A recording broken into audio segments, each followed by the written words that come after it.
हे बघा आम्ही आलोय आता खवणे बीचला कायाकिंग करायला. चढवा मागे बघ. माझ्यासोबत सानू आणि आहेत दक्ष फायटरचे मालक दक्ष आणि मी. इथे मज्जानो लाईफ चालू आहे आमची तिघांची. तुम्ही बघू शकता बरीच मंडळी इथे प्रेक्षक आहेत. कायाकिंग चालू आहे. होय बघतोय. बघा सुंदर नजारा खवणे बीचला. मागे बघ मागे बघ. ए दक्षिण मागे बघ. हे बघ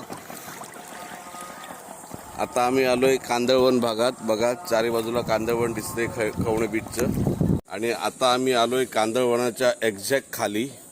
बघा किती मस्त शांतता आहे. थंड आहे क्लायमेट एवढं ऊन असूनही. आणि दक्ष इथे माझ्यासोबत बसलाय.